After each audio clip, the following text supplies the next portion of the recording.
Okay, well, this happens all the time. So maybe you're a guy and you're in a nightclub and you want to go ask a girl if she would like a drink or would like to dance with you. Well, she probably wouldn't.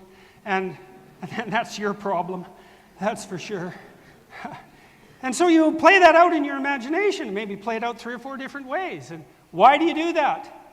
Well, because you want to rehearse the pattern of action that you're going to implement before you go over there and implement it in action and get rejected. You're trying to imagine some sequences of action and speech that are sufficiently worth implementing that you won't get rejected. And you can do that in imagination. You can just picture yourself moving, and then you can act out one of those pictures. With speech, you can represent the pictures that you use to imagine the movement. That's what speech is. It's a further abstraction of hypothetical movement. It's more than that, because it's also a further abstraction of hypothetical perception. You know, because you can say to someone, well, you could see it this way. And you actually mean that, because you can switch the ways that you look at the world so that what you see changes. In a profound sense, what you value determines what you see, not completely. It certainly shapes it. First is the action, then there's the representation of the action in imagination. That's a dream.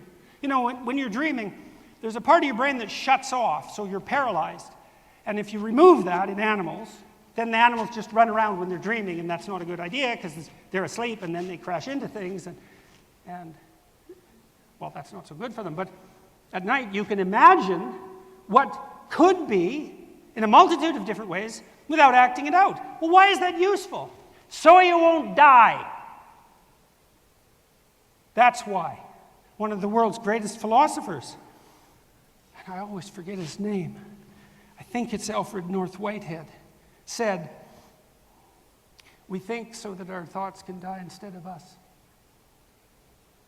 And that's exactly right. It's exactly right. Speaking biologically. So animals have a certain capacity to voluntarily alter their patterns of movement. And if they get it wrong, well, it can be fatal. A cat runs out into the street. That's the end of that. A mistake is fatal. Mistakes could be fatal to us, that's for sure. And if not fatal, they can put us somewhere where that is so bad that fatal would be better. And so we have to be careful with how we look at things and what we do. And so how do we become careful about that? Well, what we managed as we emerged biologically was to produce abstract representations of the world and then to act within them. And then we learned how to code that in speech.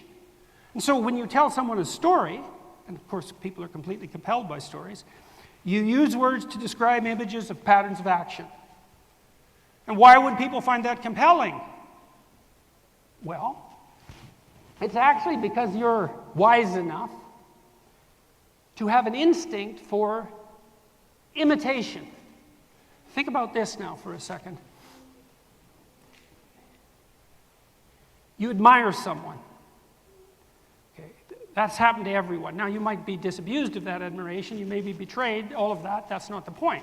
The point is that's a human experience, and it's a very fundamental human experience. It's one of the most fundamental human experiences. When you're a child, perhaps a boy, you feel admiration for your father, or maybe an uncle, maybe an older brother, maybe the boy down the street who's a little bit older than you developmentally. You can do a bunch of interesting things that you can just about do, but not quite. And so he's a perfect target for the instinct for imitation that compels you towards higher development. Now, the zone of proximal development, in the Russian psychologist Vygotsky's term, that compels your interest. What's your interest? It's the attraction to something worth imitating. Why would you imitate? Well, why not steal from the best? Well, how is the best marked?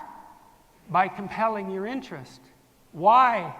Because you have an instinct for development that's deep and profound. And what do we do with our literary constructions? We weave stories to represent those patterns that are most worth imitating. And so we find the hero of a novel compelling. Now, it could be an anti-hero, but it doesn't matter, because all that is anti-imitation. Don't do that. That's just as salutary, right?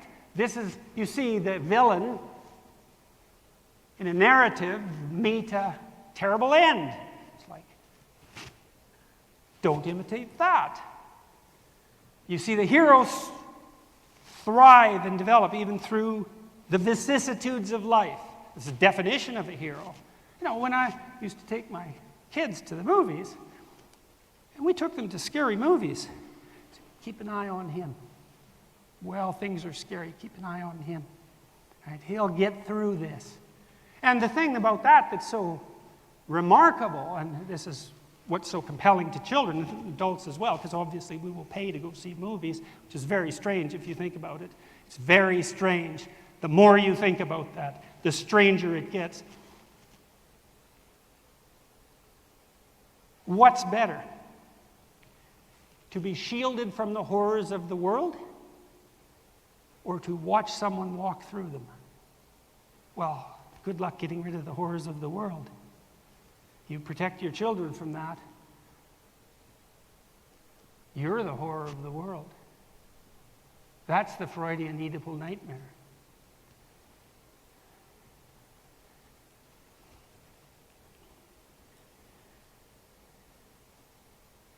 Speech is thought. Okay, so let's pursue that a bit more. Well, how smart are you? I don't know how smart you are. Maybe you're the smartest person in the room. But you can be bloody well sure that there's a bunch of people in here who know a bunch of things that you could use. Use, let's say. Is your life everything it could be? Or are you suffering a little more than you think might be absolutely necessary? And is it possible that some of that suffering is due to your ignorance and perhaps even to your malevolence? And if that's the case, isn't it possible that someone who knows something you don't might have something to tell you that would ameliorate the suffering? And isn't it obvious that more brains have more thoughts? And isn't it something that we have access to what other people think?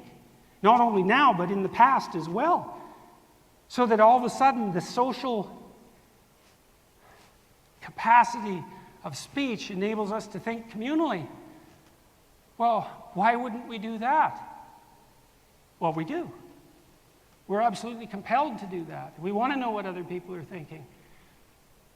We want to know what other people are valuing. Why?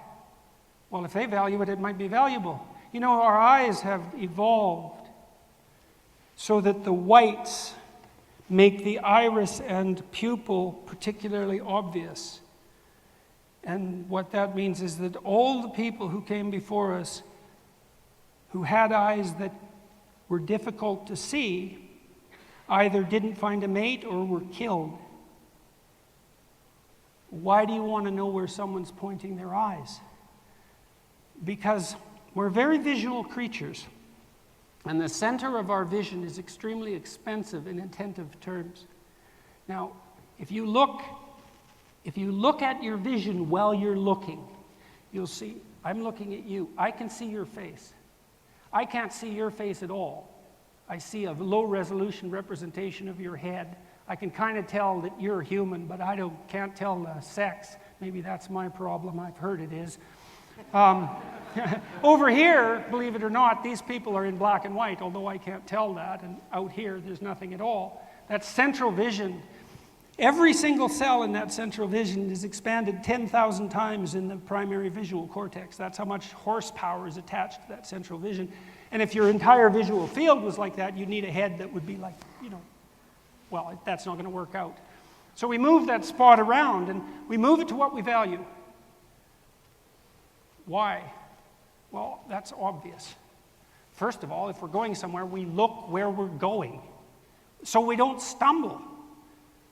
And we're going somewhere better, because why would we be going there? Well, unless we're completely confused and want to go somewhere worse, and sometimes that happens, but you get the picture, right? I mean, we specify with our vision those things we value.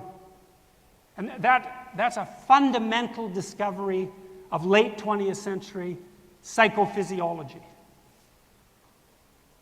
It's a revolutionary discovery that we specify with our perception through a lens of value.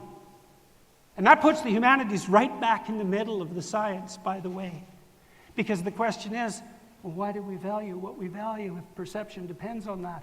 We have this notion in some sense, that you can just see the objective world. There it is, objective world. Then you think about it, then you evaluate it, and then you act. That is not how it works. Not at all.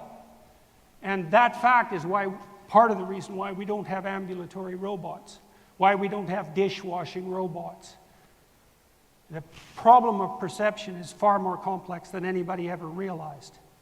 And part of the way that's solved is by mapping perception directly onto action, neurophysiologically. And part of that mapping is value. That's worth doing. Right? That's a value judgment. Back to thought. Free speech as a necessary precondition. Okay.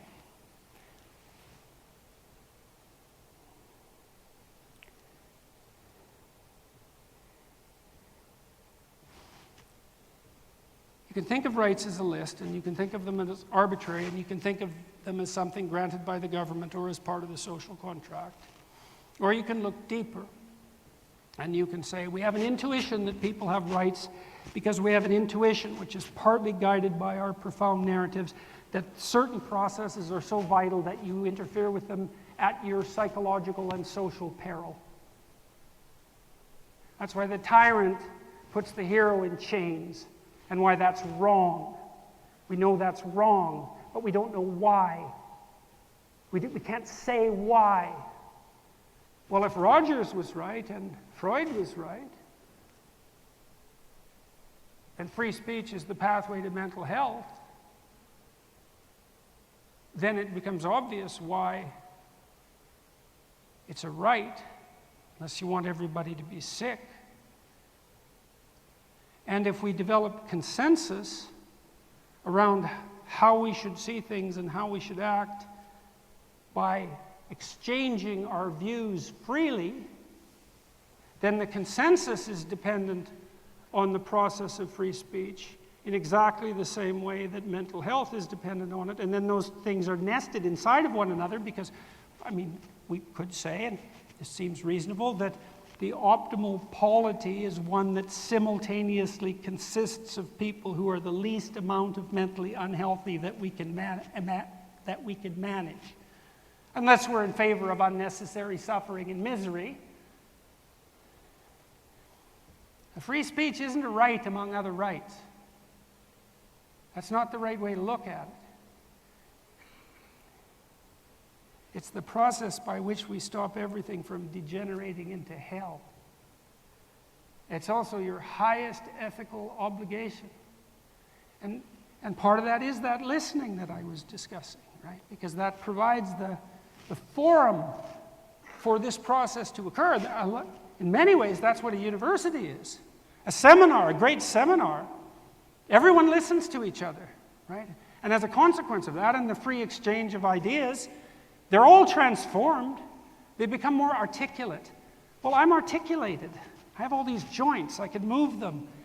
And to be articulate is a reflection of precisely that. It means that I can embody ideas that are much more suited to my physical nature, that make me much more dynamic and much more adapted to the uncertainties of the future and capable of contending with them, which is something obviously we all need because the future truly is uncertain. And that's always set against the totalitarian proclivity to be right about what you already know. And that runs across political lines. It's deeper than that. Our perceptions and our actions are constrained by our automatized memories and practices. So we're prisoners of our own expertise, always. And that's great because it makes us fast and efficient, but it's not good because the past isn't the present or the future. The past is always dead in some sense, right? And the conservatives say, well, beware of meddling with traditions, especially if you don't understand them, and fair enough. And don't be thinking you can see the world without traditions, because you can't. And I mean that literally. You look at the world through a prism of value that has been established by the consensus of humankind since the dawn of time. It's part of you. You're a historical creature. There's no escaping it.